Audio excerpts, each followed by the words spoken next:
All right, so to give us his perspective on the state of the polity, well, first of all, from a security perspective, let's head to Abuja. Mark. Well, thank you, Chamberlain. We have with us in the studio this morning Richard Mnenga, who is a former National Organizing Secretary of the CPC. He's also a chieftain of the APC and a board member representing North Central on the Universal Basic Education Commission Board, that's UBEC. You're welcome to Sunrise Elite this morning. Thank you.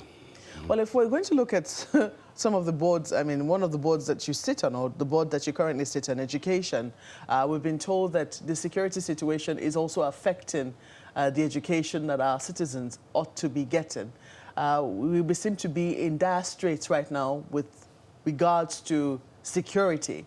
So much so that a lot of Nigerians have been calling for the sack of the service chiefs, and there have been different takes on what community policing should be adopted. People are throwing their weight around behind community policing, but don't seem to be quite certain on the arrangement of community policing. What are some of your thoughts on the security situation that has bedeviled our country, and what do you think is the way forward? Well, it's quite unfortunate it has happened that way. But as you rightly said, the security... What is unfortunate that has happened which way? Well, the security, the challenges we have. Yeah. You know, as you rightly said, I represent North Central on the board of UBEC. And just some few months ago, we toured the whole federation, and we discovered that most of our facilities were not in use. If you go to Benue State, where I come from, some schools there have been turned to refugee camps, those who were displaced by the Fulani herdsmen. And if you go to Bauchi, Borno, most of the northeastern states, the situation is the same. There are some of our facilities are not in use because of the insecurity. And I think it's something that should be given much attention, more than it is being done. It is quite true the current administration is doing its best, but we feel something else should be done to bring a stoppage to that. Secondly, you made mention of the service chiefs. Ordinarily, it is expected that having served for some time, they should leave and others should come, because their long stay in these positions have denied their juniors from occupying them. Because it is expected that when they go, the next ones in ranking should take over. But since they've been there for long, if the younger ones have reached the mandatory retirement age, they will go. And thereby they will be denied of occupying that position. Having said that... Is it just a positional thing? Or the fact that I'm coming to that. Yes. I'm coming to that, but you know, there's one thing Nigerians are failing to understand. It is the right of the president to pick anybody he wishes to work with. For him to have kept the service chiefs there, there must be something attached to it. Because he cannot just decide that let me keep these people there if they're not performing. You see, let's call a spade a spade. In the previous administration, though I don't like making this comparative analysis, because do what you feel is right. Don't give reference to the past administration. But I must confess that previously, this issue of Boko Haram was very rampant. Even in the state of Nigeria, which is Abuja, we were so insecure that most of us, many Nigerians, were not going to rowdy places for fear of the unknown. But if you can see, the issue of Boko Haram has drastically reduced. That you can't find bombs left, right, and center, as was the case before. Although I'm not saying the president shouldn't do more. Like Oliver Twist, we need more. He should do more than he's doing so that the issue will be brought to an end. So, I mean, you've talked about two things. Now, the first is you agree that indeed the security situation is affecting education and is affecting it in a very dire manner, that schools that ought to be in session and to be used for students are being used as refugee camps, and that is happening in many parts of the country. Is there any plan on the part of UBEC that you are aware of, you know, to address this? Yes, I'm aware of that. You know, because most of this, you know, UBEC, we cannot solve the security challenges. That is not our mandate. It is the duty of the security agencies to do that. And it is the duty of the president as the chief security officer of the Federation. Indeed, but the thing is, even while the people are there in the camps, I'm sure there are lots of children there. Is there any way we're looking at ensuring that those who are camped in those schools, I don't know how much capacity they have, but if it was possible for the children who are there to be getting some education even while they're in camp? Yes, we have done that. As I told you, we toured the whole Federation about 2 months ago, and the schools that were occupied by refugees, we met with the governors, we met with some of the governors. We told them that they should find some alternatives to take the refugees who are there to other places.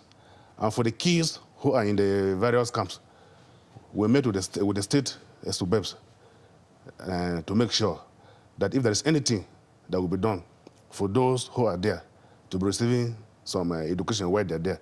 Because there are some places, when we went around and we saw, if you said they should leave the facilities that they're occupying, they will have no place to go. But in some states, the governors were adamant over that, although I wouldn't want to mention names so that somebody will feel hurt. There were some places that the governors were adamant. So in such cases... Adamant that what? That the people cannot leave or that they should leave? No, they didn't give much attention to those who are in refugee camps. So we told them to leave our facilities that are occupying, to go to other places, so that we use them for what they are meant for. So in such cases, we ask them to leave our premises. But for those whose situations were pathetic, that they had no place to go, we decided that while they are there, they should be given good medication, and they should make sure that they're feeding well. And while there, before they go back to their various places, they should be giving them some form of education there. It would be very helpful if you're able to mention some of those places. I mean, because there are some places, for instance, in Benue, I think even some parts of Nasarawa before now. I don't know if that is still the situation. In Benue, we do not have an update as to what the situation is, whether people are still in camps. Are people still in camps? In Benue State, yes, the people are still in camp. If you go there, if you leave Abuja before you get to Makurdi, the state capital, yes, you see a lot of refugee camps on the way. And if you go to Bajimba, that is the local government of the governor. yes, the school that we built for the girl child education has been occupied by refugees. When we went there, we saw that if they are asked to leave, there is no place they can go to. The internally displaced persons who are still in camps, it does say a lot about our security situation. It does mean that people are not confident and certain that they can go back home. That's the reason why they're still in camps. Isn't that right? And you see, the problem is this. Most of these people had their houses burnt. Some of them, their family members were killed. Before they go back to their various places, they have to be compensated. If your house is burnt, if you go back to your destination, are you going to be sleeping on the tree? Where are you going to put your head? So going back to their places, for now, I think the government has to compensate them. They have to do what to appease the sufferings they're going through. So you see, we just say these things, but there is a lot that has to be done.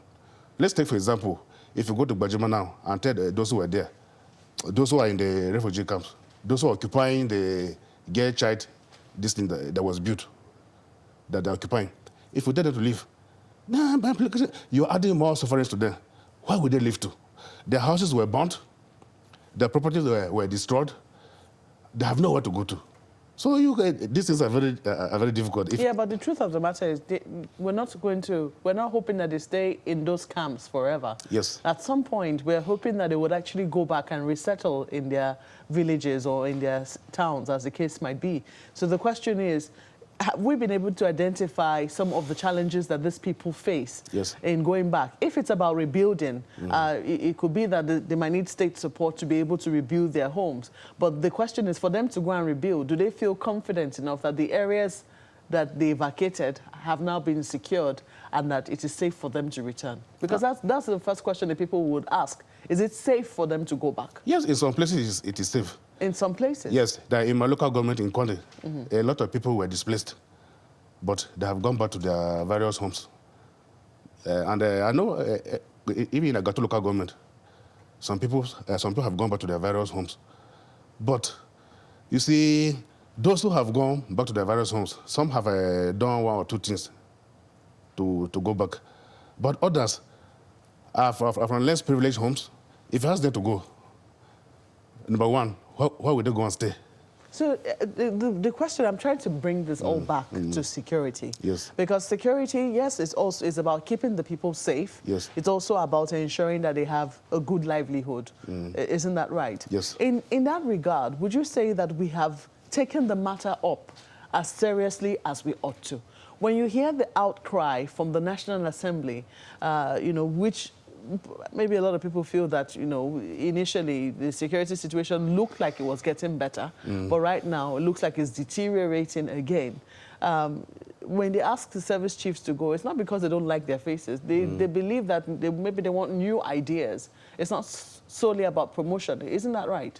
It's right. But I think the idea there is this. Even if you bring new service chiefs, but they take the ratings from somewhere. So it's for governors to be proactive, and it's for the president to do more than he's doing. As I earlier said, like Oliver Twist, we need more. I don't think the issue of service chiefs is the issue. If you bring the best soldier, the best security personnel to come and head the various positions in question, but if they're not given the necessary support, it won't change. So I think it's a matter of the government being more proactive, doing more than it is doing for the thing to end. It's not about sacking the service chiefs. Even though, my personal opinion, I feel that having served for some time, others should come.